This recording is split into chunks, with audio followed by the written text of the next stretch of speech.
Bonjour tout le monde, bienvenue à cette capsule qui concerne l'application de la constante d'équilibre. Donc, on a vu dans une précédente capsule comment déterminer une constante d'équilibre, à quoi ça correspondait. Donc, c'est toujours produit sur réactif et les coefficients deviennent des exposants dans la constante. Ce qu'on va voir dans cette capsule-ci, c'est comment utiliser cette constante-là pour savoir comment notre réaction se comporte. Donc, est-ce qu'elle va plus vers la droite, plus vers la gauche, comment déterminer les différents paramètres de notre tableau initial, réaction, équilibre. Donc, c'est ce qu'on va apprendre à faire dans cette capsule-ci. Et à la fin, je vais donner un petit truc que vous pouvez utiliser pour simplifier votre résolution. Donc, c'est ce qu'on va voir à l'instant.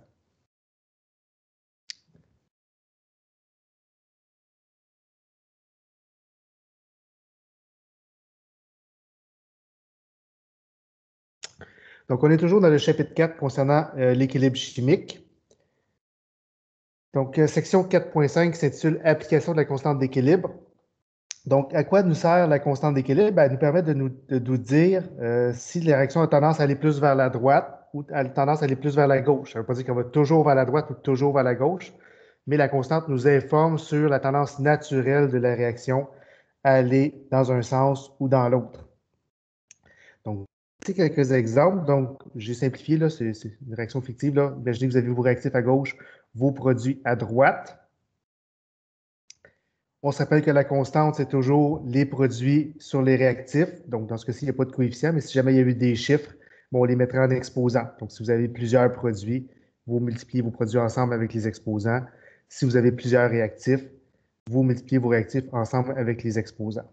Et ce qui est important de savoir aussi, c'est que la constante, comme son nom l'indique, bien, par définition, est constante. Donc, peu importe ce que vous allez faire durant votre réaction, la constante doit demeurer la même. Donc, la constante, c'est une caractéristique de votre réaction. Donc, vous ne pouvez pas modifier la constante. Donc, comme j'ai dit, là, c'est la principale caractéristique d'une constante, c'est que c'est constant. Donc, si jamais votre tendance est vers la droite, donc votre réaction a tendance naturellement à aller vers la droite, symboliquement, on pourrait le représenter avec une double flèche, mais avec une flèche plus longue à droite, pour dire qu'elle a plus tendance à aller ici. Et vous voyez là, que j'ai mis les produits plus gros pour dire qu'elle s'en va vers la droite. C'est juste une illustration. Donc, si elle va plus vers la droite, ma constante, on pourrait la représenter comme c'est ici. Ma constante qui est produit sur réactif. Donc, je vais avoir naturellement plus de produits que de réactifs. Donc, comme les produits sont au numérateur dans ma constante, à ce moment-là, ma constante va être plus grande que 1. Donc, lorsqu'on a une réaction et que vous voyez que votre constante est supérieure à 1, bien, ça veut dire que naturellement, la réaction va aller du côté des produits. Donc, va se déplacer plus facilement vers la droite. Ça ne veut pas dire qu'on va toujours vers la droite. Ça veut dire qu'elle a une tendance à aller vers la droite. Elle peut quand même aller vers la gauche. Si jamais la tendance naturelle de votre réaction, c'est d'aller vers la gauche, donc on va mettre dans ce cas-ci pour illustrer une grande flèche vers la gauche et une petite flèche vers la droite. Donc, symboliquement, j'ai grossi les réactifs parce que ma réaction va aller de la droite vers la gauche. Donc, je devrais avoir normalement plus de réactifs dans cette réaction-là. Ma constante ressemblera à ça. Donc, pas beaucoup de produits, beaucoup de réactifs. Les réactifs sont au dénominateur, de sorte que si c'est une tendance naturelle vers la gauche, ma constante va être plus petite que 1. Donc, si vous avez une réaction, votre constante est inférieure à 1, donc entre 0 et 1, ça peut être négatif. Donc, si votre constante est comprise entre 0 et 1, ça veut dire que sa tendance naturelle, c'est d'aller du côté des réactifs. Ça ne veut pas dire qu'elle va toujours du côté des réactifs. On voit que c'est quand même une double flèche. Donc, elle peut aller vers la gauche ou vers la droite. Mais sa tendance naturelle, c'est d'aller du côté des réactifs. Maintenant, pour savoir si ça va vraiment vers la gauche ou vers la droite, là, on vient de voir que ça peut aller dans les deux sens. On a une idée de la direction que ça peut aller, mais ça peut aller dans les deux sens. Donc, pour prévoir le sens, on va utiliser un nouvel outil qu'on appelle le quotient réactionnel. Donc, vous allez voir à quoi ça sert. Ce n'est pas tellement compliqué. Le symbole, donc plutôt que d'avoir une constante cossée, on va symboliser le quotient réactionnel par QC. Donc, vous voyez que c'est similaire en termes de symbolique, là, cossé, QC, mais les deux sont différents. Donc, Q pour quotient réactionnel, C pour concentration. Donc, vous avez ici un exemple de réaction fictive qu'on a déjà vu dans une capsule précédente, là, JA plus LB donne MC plus ND. Les petites lettres en rouge, c'est vos coefficients stoichiométriques. Les lettres en bleu, c'est vos composés. Donc, initialement, j'ai mis un petit zéro pour dire que c'est initial. Donc, on suppose qu'on a initialement une certaine concentration de A, une certaine concentration de B, une certaine concentration de C et une certaine concentration de D. Donc, on est dans des conditions initiales, donc on n'est pas à l'équilibre. Donc, mon système, il va vouloir se réorganiser pour atteindre l'équilibre. Donc, j'y garoche des concentrations. Lui, mon système va bouger pour que à la fin ou à la fin de ma réaction, il y ait un certain équilibre qui soit établi. Donc, la réaction, on se rappelle que cette ligne-là, la ligne R, réaction, elle suit les proportions. Donc, J, L, M, N, il faut que ça soit reflété dans la ligne R qui est ma réaction. Donc, ma réaction peut aller vers la droite, peut aller vers la gauche, mais il faut que ça respecte les proportions de ma réaction. On va voir tantôt des exemples. Et à la fin, je vais me retrouver avec une nouvelle concentration à l'équilibre qui va tenir compte de la concentration que j'avais au début et de la variation qui s'est produite durant la réaction. Donc, dans le fond, je vais prendre ma ligne I, ma ligne R, je vais les combiner pour trouver mes concentrations à l'équilibre. Et mes concentrations à l'équilibre doivent nécessairement me donner une constante qu'on appelle la constante Kc, qui est ce qu'on a déjà vu. Donc, C exposant M, D exposant N sur A exposant J, B exposant L. Donc, toujours produit sur réactif avec les petits coefficients en exposant. Donc, le K, là, ça, c'est une constante, vous ne pouvez pas y toucher. Ce qui se passe ici, ça peut bouger en autant que l'ensemble de ça ici vous donne votre constante. Donc, je rappelle là, vous avez une certaine concentration au départ, votre système va s'ajuster, donc dans la ligne R, pour qu'à la fin, à l'équilibre, l'ensemble des réactifs et des produits me donne quelque chose qui est constant, qu'on appelle la constante d'équilibre. Donc, ça, c'est l'idée générale d'une réaction d'équilibre. Donc, si ma réaction va aller vers la droite, par exemple, donc qu'est-ce qui va se passer à ma ligne R? Donc, ça va se déplacer vers la droite, donc mes réactifs vont diminuer, donc c'est pour ça que j'ai mis moins, moins. Mes produits vont augmenter, donc j'ai mis plus, plus. Mais à la fin, on va se retrouver avec des concentrations dont la variation, dont le produit suractif me donne une constante. OK? Donc, je répète encore, dans la ligne R, les J, L, M, N doivent respecter les coefficients qui sont en haut. Donc, si ma réaction va vers la droite, les réactifs, donc ce qui est à gauche diminue, ce qui est à droite augmente. Si c'est le contraire, si ma réaction va vers la gauche, à ce moment-là, ça va être le contraire. Donc, les composés qui sont à droite vont devoir diminuer et les composés qui sont à gauche vont devoir augmenter. C'est ce que je mets dans ma ligne R ici, toujours en tenant compte des coefficients stoichiométriques. Et à la fin, je vais me retrouver toujours avec la même constante, parce que la constante est caractéristique de cette réaction-là. Donc, que ça aille à gauche ou à droite, la valeur numérique de la constante ne bouge pas. Il y a seulement qu'un ajustement durant la ligne R qui va se produire. Maintenant, qu'est-ce que c'est le quotient réactionnel? Bien, le quotient réactionnel va nous permettre de dire est-ce que ça va vers la gauche ou ça va vers la droite. Donc, pour savoir si ça va vers la gauche ou si ça va vers la droite, on va regarder qu'est-ce qui se passe ou qu'est-ce qu'on a au début de la réaction. Donc, sachant à quoi on veut arriver à la fin, on va pouvoir dire, bien, il faut que j'augmente les réactifs ou il faut que j'augmente les produits. Donc, ça va nous dire dans quel sens ma réaction doit aller pour atteindre l'équilibre. Donc, pour trouver le quotient réactionnel, on va faire le même calcul exactement que la constante d'équilibre, donc produit sur réactif avec les petits coefficients stoichiométriques. Mais plutôt que de prendre la ligne équilibre pour la constante d'équilibre, on va prendre la ligne initiale pour savoir c'est quoi l'état de la situation avant de commencer la réaction. Donc, vous voyez que mon quotient réactionnel, c'est exactement le même calcul que la constante d'équilibre, mais on prend la ligne initiale plutôt que de prendre la ligne équilibre. Donc, on va pouvoir savoir est-ce qu'on est trop haut par rapport à ce qu'on devrait obtenir, est-ce qu'on est trop bas par rapport à ce qu'on devrait obtenir. Donc, ça va nous donner comme un portrait de la situation avant de commencer à faire notre réaction. On va comparer ces deux lignes-là, donc la ligne initiale avec la ligne équilibre, en comparant le quotient réactionnel avec la constante d'équilibre. C'est ce que j'indique ici. Donc, vous avez deux calculs à faire, bien, même pas deux calculs. Vous avez un calcul à faire pour savoir si ça va vers la gauche ou vers la droite. Donc, votre quotient réactionnel qui est produit sur réactif, mais à des concentrations initiales. Donc, c'est pour ça qu'on a un petit zéro. Alors que la constante, elle, c'est produit sur réactif, mais sur la ligne d'équilibre. Donc, c'est une fois que l'équilibre est atteint. Donc, le cossé, comme j'ai mentionné, lui, il ne peut pas bouger, il est fixe. Donc, c'est ce qu'on doit atteindre à la fin de la réaction. QC, lui, bien, ça nous donne le portrait au début de la réaction. Donc, qu'est-ce qu'on doit faire au QC pour atteindre le cossé? C'est ce qu'on va voir. Donc, si jamais votre QC est plus petit que votre cossé, donc je vais le symboliser comme ça ici, là, il est trop petit. Donc, qu'est-ce que vous devez faire durant la réaction? Bien, vous devez vous organiser pour augmenter cette valeur-là. Donc, vous voyez, il est trop petit. Vous devez atteindre le cossé qui est votre objectif. Donc, qu'est-ce qu'on doit faire au QC pour atteindre le cossé? Bien, vous devez soit augmenter les produits, ce qui ferait augmenter le QC, ou vous devez diminuer les réactifs, ce qui ferait aussi augmenter le QC. Comment on fait pour augmenter les produits ou diminuer les réactifs? Bon, les deux cas, ça fait la même chose. Votre réaction doit aller vers la droite. Vous voyez que si je pars de la gauche vers la droite, mes produits vont augmenter et mes réactifs vont diminuer. Donc, autrement dit, à toutes les fois que votre quotient est plus petit que votre constante, vous devez faire un déplacement de votre réaction vers la droite. Donc, c'est ce que je vais montrer ici. QC est plus petit que QC.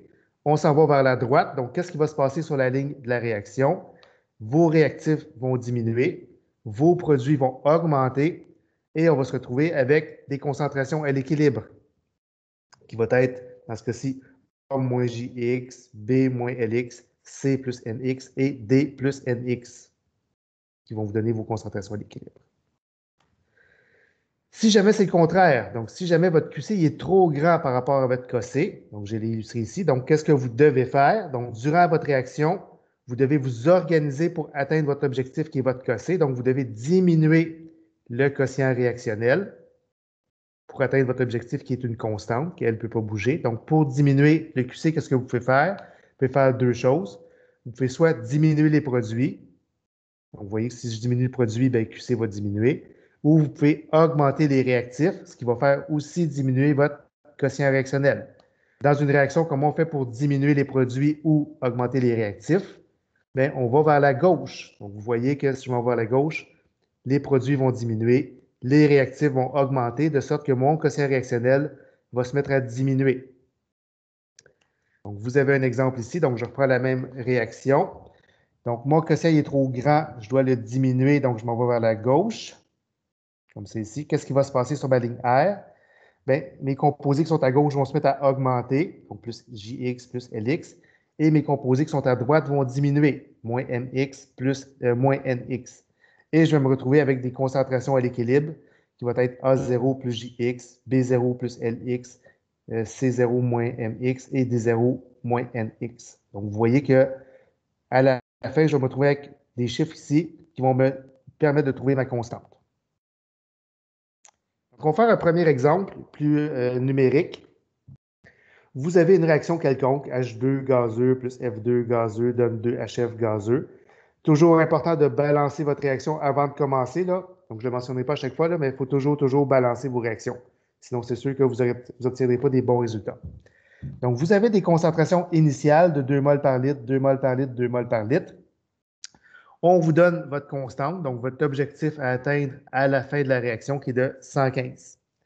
Donc, on doit savoir, première étape, est-ce qu'on va vers la gauche ou on va vers la droite? On calcule notre quotient réactionnel, donc on prend nos concentrations initiales et on fait un calcul comme si c'était nos constantes, comme si on était à la constante, donc produit sur réactif avec les petits exposants, donc 2 exposant 2 divisé par 2 exposant 1 fois 2 exposant 1. On se rend compte que notre quotient réactionnel vaut 1, donc 2 à la 2, ça fait 4 divisé par 4. Donc, au début, on est à 1. Notre objectif, c'est d'arriver à 115. Donc, on voit qu'on est plus bas que l'objectif qu'on va avoir. Donc, qu'est-ce qu'on va devoir faire pour atteindre notre objectif? Bien, comme notre QC est plus petit que notre KC, il faut se déplacer vers la droite pour augmenter notre quotient réactionnel. Donc, si on va vers la droite, on met une petite flèche comme ça. Donc, durant la réaction, les réactifs vont diminuer et les produits vont augmenter. Et on voit qu'on tient compte de la stoichiométrie qui est en haut. Donc, 1H2, c'est moins 1X. 1F2, c'est moins 1X. 2HF, on met 2X ici.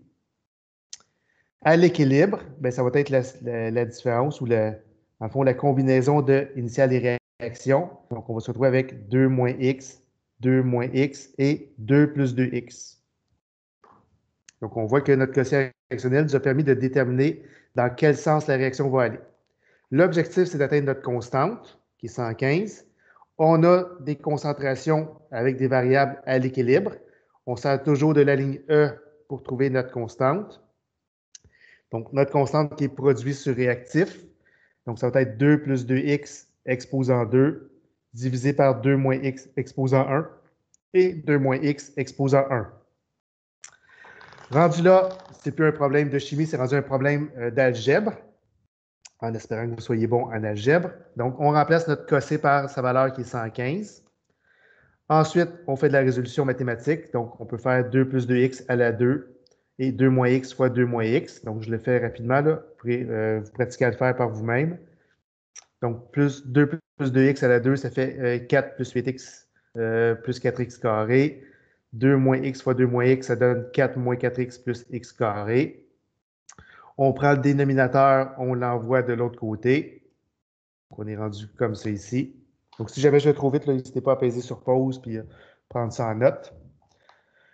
On va distribuer le 115 à l'intérieur de la parenthèse. Donc, 115 fois 4 moins 115 fois 4x plus 115 fois x carré, ce qui me donne ça ici. On va regrouper les termes similaires ensemble, donc toutes les x carrés ensemble, toutes les x ensemble, toutes les pas de variables ensemble. On se retrouve avec ça ici. Et finalement, ben, on va le mettre dans l'ordre de AX2 plus BX plus C, comme c'est ici. Donc, de sorte que mon A, donc dans la formule là, de la grosse Bertha que vous avez vu au secondaire, là, mon A vaut 111, mon B vaut moins 468 et mon C vaut 456. Rendu là, donc vous pouvez faire la grosse Bertha si vous voulez, c'est long. Sinon, sur votre calculatrice, donc dépendamment de la calculatrice que vous avez, là, mais la plupart des calculatrices qu'on utilise, permettent de faire la résolution automatique de ce genre d'équation-là. Dans mon cas, je pense que c'est mode 4. Ensuite, c'est 2, là, mais d'une calculatrice à l'autre, c'est variable. Donc, vous demanderez à votre enseignant en mathématiques ou viendrez me voir, là, on pourra voir comment le faire. Donc, vous avez juste à rentrer la valeur de A, la valeur de B et la valeur de C. Et automatiquement, votre calculatrice va vous donner deux valeurs possibles de X. La valeur que vous gardez, ben, elle doit être logique avec votre tableau IRE. Donc, vous ne pouvez pas partir de 2 puis enlever moins 4 mol, par exemple, pour que ça reste positif. Puis des concentrations négatives, ça ne se peut pas. Donc, vous obtenez souvent deux valeurs. Vous gardez celle qui a du sens en chimie. Donc, souvent, ça va être une valeur qui est plus petite que votre concentration de départ. Donc, dans ce cas-ci, j'obtiens un X de 1,528. On remplace ce X-là dans notre tableau. Donc, le moins X, le plus 2X. Même chose en bas. Donc, je les ai mis ici. Et on obtient à ce moment-là les concentrations à l'équilibre. Donc, dans ce cas-ci, c'est 0.472, 0.472, 5.056. Donc, c'est souvent ça qu'on va chercher à obtenir. C'est les concentrations à l'équilibre une fois que la réaction est complétée. Ça va? Rendu là, donc souvent vous allez arrêter là votre problème. Je vous encourage très fortement à vérifier si vos réponses sont bonnes. Donc, c'est rare que durant un examen, vous pouvez vous assurer que votre réponse est bonne. Comment on fait pour vérifier? Bien, on va reprendre ces données-là, les concentrations à l'équilibre, puis on va recalculer la constante. Donc, si on ne s'est pas trompé, notre constante devrait donner 115 ou autour de 115, là, dépendamment comment on a arrondi. Si jamais on est loin du 115, c'est parce qu'à ce moment-là, notre résolution n'est pas bonne.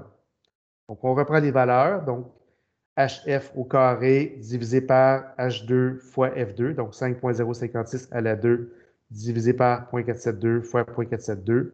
On obtient effectivement dans ce cas-ci 115. Donc, on vient de vérifier que nos calculs étaient bons. Donc, ça, c'est un premier exemple. On va faire un deuxième exemple. Donc, vous avez une réaction quelconque, N2 plus O2 donne à l'équilibre une réaction d'équilibre avec 2NO. On voit que mon équation est balancée. Vous avez une constante, dans ce cas-ci, cossé qui vaut 0.05. vous avez des concentrations initiales de 2 moles par litre, 3 moles par litre, 2 moles par litre. On ne sait pas si ça va vers la gauche ou vers la droite. Donc, pour le vérifier, on va faire notre quotient réactionnel. Donc, on prend nos concentrations initiales et on fait produit sur réactif, donc 2 à la 2 divisé par 2 à la 1 fois 3 à la 1. Donc, 2 à la 2, 2 à la 1, 3 à la 1. On obtient un quotient réactionnel de 0,67. Donc, on voit que notre constante est plus élevée que notre quotient réactionnel est plus élevé que notre constante, de sorte qu'on doit s'organiser pour diminuer le QC afin qu'à l'équilibre, on puisse arriver à la constante d'équilibre. Donc, 0,67 doit baisser pour arriver à 0,05. Donc, pour le baisser, on va se déplacer vers la gauche. Donc, pour augmenter les réactifs, diminuer les produits. Donc, si on va vers la gauche, oups, je n'ai pas mis ma flèche à la bonne place, là. Ma flèche aurait dû être entre ici. Donc, si on va vers la gauche, les composés de gauche vont augmenter, les composés de droite vont diminuer. Donc, encore une fois, là, ma flèche bleue, là, je ne l'ai pas mis à la bonne place, ça devrait être ici. De sorte qu'à l'équilibre, je vais me retrouver avec 2 plus x, 3 plus x et 2 moins 2x. On se rappelle que la ligne R suit les mêmes proportions que ma réaction. Donc, 1, 1, puis 2, parce que j'avais 1, 1 et 2. Et j'ai mes concentrations à l'équilibre ici avec des variables. Pour trouver les valeurs de mes variables, je vais utiliser ma constante d'équilibre, comme ça ici. Donc, c'est toujours produit sur réactif avec le petit exposant qui est mon coefficient stoichiométrique. Donc, 2 moins 2x à la 2 divisé par 2 plus x à la 1 fois 3 plus x à la 1. Pardon. Rendu là, c'est rendu un problème d'algèbre. Donc, qu'est-ce qu'on fait? On remplace notre cossé par sa valeur qui est 0,05. On fait 2 moins 2x à la 2 et on fait 2 plus x fois 3 plus x. Donc, je vous invite à le faire pour vous pratiquer. Donc, moi, je l'ai fait ici. Donc, le numérateur devient 4 moins 8x plus 4x carré. Le dénominateur devient 6 plus 5x plus x carré. On envoie le dénominateur de l'autre côté, comme ça ici. On distribue notre 0,05 à l'intérieur de la parenthèse. Donc, on est rendu comme ça ici. Donc, si je vais trop vite, là, n'hésitez pas à peser sur pause. On regroupe les termes similaires ensemble, donc les x carrés ensemble, les x ensemble et les 100 variables ensemble. C'est ici. On le remet dans l'ordre ax2 plus bx plus c. Donc, on a notre valeur de a qui est moins 3,95, notre valeur de b qui est 8,25 et notre valeur de c qui est moins 3,7. Vous faites la résolution soit par l'équation quadratique ou à l'aide de votre calculatrice là, en rentrant le a, le b et le c. Donc, j'obtiens une valeur de x qui est 0,652. J'en obtiens probablement une autre, mais qui n'a pas de sens. Donc, il faut que ma valeur soit logique avec mon tableau IRE. On remplace notre x dans notre tableau. Donc, on remplace le plus x moins 2x. On peut ainsi trouver les concentrations à l'équilibre, qui est 2 plus x, 3 plus x et 2 moins 2x. Comme c'est ici. Donc, notre problème, en principe, est terminé. On peut maintenant le vérifier en reprenant nos concentrations à l'équilibre et en s'assurant qu'en faisant le calcul de la constante, on devrait arriver autour de 0,05.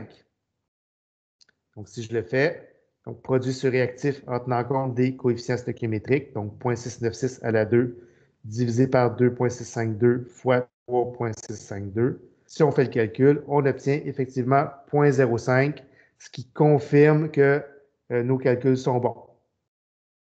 Donc, ça, c'est le genre de calcul qu'on va faire beaucoup dans les prochaines semaines. Donc, on va l'appliquer aux acides, aux bases, aux sels. On va faire des titrages avec ça. Donc, assurez-vous de bien maîtriser ces notions-là, là, de tableau IRE, de savoir si ça va vers la gauche, si ça va vers la droite et comment le compléter. Là. Toujours penser là, que votre ligne R, c'est souvent un oubli, la ligne R doit vraiment suivre les mêmes proportions que la ligne du haut. Il existe un truc que je vais vous donner qui va vous être très utile cette session-ci. Donc, le truc est le suivant. Donc, je vous le donne, puis après ça, je vais vous l'expliquer. Donc, si votre concentration de départ divisée par votre constante est plus grand que ça, on va expliquer qu'est-ce que ça veut dire. À ce moment-là, tous les termes qui sont en plus x et en moins x, qu'ils soient au numérateur ou au dénominateur, peuvent être enlevés. Ça va? Important. vous devez faire ce test-là, là, concentration de départ sur constante, pour tous vos termes en plus x et en moins x. Et il faut que cette condition-là soit respectée pour l'ensemble de vos termes, plus x moins x, pour pouvoir les enlever. Si jamais vous en avez plusieurs, puis il y en a un qui ça ne fonctionne pas, vous n'avez pas le choix, vous devez garder l'ensemble de vos plus x et moins x. Okay, pour l'instant, c'est peut-être obscur, là, mais juste gardez l'idée là, que si vous voulez enlever des termes, des plus x et des moins x, vous devez faire le test pour chacun des plus x et des moins x. Il faut que la réponse soit oui. Donc, la réponse à cette question-là, que ce soit oui pour chacun. Si la réponse est non pour au moins un, vous ne pouvez pas en enlever aucun des termes en plus x et dans moins x. Donc, qu'est-ce que ça veut dire plus concrètement? Donc, je reprends une réaction quelconque. Donc, 2NaCl donne 2Na plus Cl2. On voit que l'équation est balancée. J'ai ma constante d'équilibre qui est 1,6 fois 10 à la moins 5. On a des concentrations de départ de 0,5, 0, 0. On fait notre quotient réactionnel pour voir si ça va vers la gauche ou vers la droite. Donc, ça nous donne ici 0 à la 2 fois 0 divisé par 0,5 à la 2, ce qui donne un 0. Petite remarque ici, là, aussitôt que vous avez un 0, ça va toujours vers le 0. Parce que vous ne pouvez pas partir de 0 puis en enlever. Là. Donc, si vous avez un 0, là, même pas besoin de faire le quotient réactionnel, votre réaction va toujours aller vers le 0.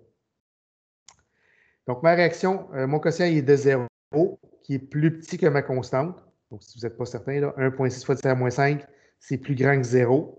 Okay, ce n'est pas négatif. Donc, ma réaction va aller vers la droite. Petite remarque intéressante, on voit que ma constante est plus petite que 1, donc elle a une tendance naturelle vers la gauche. Mais dans ce cas-ci, elle va aller vers la droite. Okay, donc, c'est un exemple qu'on peut voir. Donc, elle va aller vers la droite. Donc, on met ma petite flèche ici. On fait notre ligne R qui suit les mêmes proportions que ma réaction. Donc, moins 2x plus 2x plus x. On se retrouve à l'équilibre à 0,5 moins 2x, 2x et x. On veut trouver la valeur du x. Donc, on plug nos produits et nos réactifs dans notre constante. Donc, 2 à la 2 fois 2x à la 2 fois x divisé par 0,5 moins 2x à la 2 est ici. Donc, on voit que si on continue à résoudre, on va se retrouver avec une équation du troisième degré, ce qui n'est pas particulièrement intéressant. Là. Les chimistes sont généralement paresseux en mathématiques. Donc, c'est un cas où on peut appliquer le truc que j'ai mentionné, parce qu'on voit que dans cette équation-là, ici, j'ai un terme en moins x. Donc, ça se pourrait que j'ai des termes en plus x en haut, des termes en plus x en bas, en moins x en haut, moins x en bas. Donc, le truc, on va l'appliquer pour chacun des termes qui sont en plus x et en moins x. Et on va vérifier si on peut retirer ces termes-là. Donc, les termes qui sont en fois, on ne peut pas. Là. Ici, vous voyez qu'il y a un fois, là, on ne peut pas l'enlever. Mais tout ce qui est plus et moins, on peut peut-être les enlever. Donc, le test qu'on doit faire, c'est... Là, j'ai juste mis ma constante. Donc, le test qu'on doit faire, c'est est-ce que ma concentration de départ divisée par ma constante, c'est plus grand que ça? Pour pouvoir enlever les termes que j'ai mis en rouge, là, enlever le moins 2x. Si la réponse est oui, on enlève le moins x, bien, le moins 2x. Si la réponse est non, bien, on doit le garder. Et on doit faire ce test-là pour chacun des termes en plus x et en moins x. Et il faut que la réponse soit oui pour l'ensemble. Sinon, vous ne pouvez pas en enlever aucun. Donc, qu'est-ce qu'on veut dire par concentration de départ divisée par constante? Donc, exemple, si je veux enlever ce terme-là, bien, la concentration de départ pour ce terme-là, c'est le 0,5. Donc, c'est le terme qui est juste en avant. On voit là, concentration de départ pour le terme que je veux enlever, c'est le 0,5. Donc, on fait 0,5 divisé par ma constante, qui est 1,6 fois 10 à la moins 5. Est-ce que la réponse, c'est oui? Est-ce que ça, c'est plus que ça? La réponse dans ce cas-ci, c'est oui. Donc, automatiquement, on peut enlever le terme qui est en rouge, donc le moins 2x. Donc, vous devez faire ce test-là pour l'ensemble de vos tests, de vos variables en plus x et en moins x. Donc, on va voir ici, là, je l'enlève. Pouf! Donc, c'est déjà beaucoup moins compliqué à résoudre.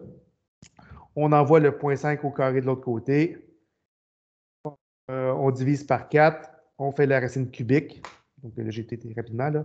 Donc, vous pouvez le faire par vous-même. Donc, on fait la racine cubique de ça, ce qui nous donne 0,01 qu'on va plugger dans notre tableau IRE. Donc, on remplace les variables x, x, x par le 0,01, comme c'est ici. On obtient nos concentrations à l'équilibre, 0,48, 0,02, 0,01. Donc, notre problème pourrait être terminé, mais on va vérifier que ce qu'on a fait est correct. On va reprendre nos concentrations à l'équilibre. On va refaire le calcul de la constante. Si on ne s'est pas trompé, on devrait arriver à quelque chose qui est autour de 1,6 fois 10 à la moins 5, ce qui est le cas ici. Donc, notre problème est vérifié. Donc, la capsule est déjà pas mal longue. On est rendu en 30 minutes. Donc, c'est vraiment important là, de bien maîtriser ce genre de calcul-là, les tableaux IRE, savoir si ça va vers la gauche, savoir si ça va vers la droite et quoi faire par la suite. C'est ce qu'on va faire beaucoup, beaucoup, encore une fois, dans les prochaines semaines. Donc, le chapitre 4 est là-dessus, le chapitre 5 est là-dessus, le chapitre 6 est là-dessus. Donc, assurez-vous de bien maîtriser l'application de la constante d'équilibre. Donc, on se retrouve pour une prochaine capsule.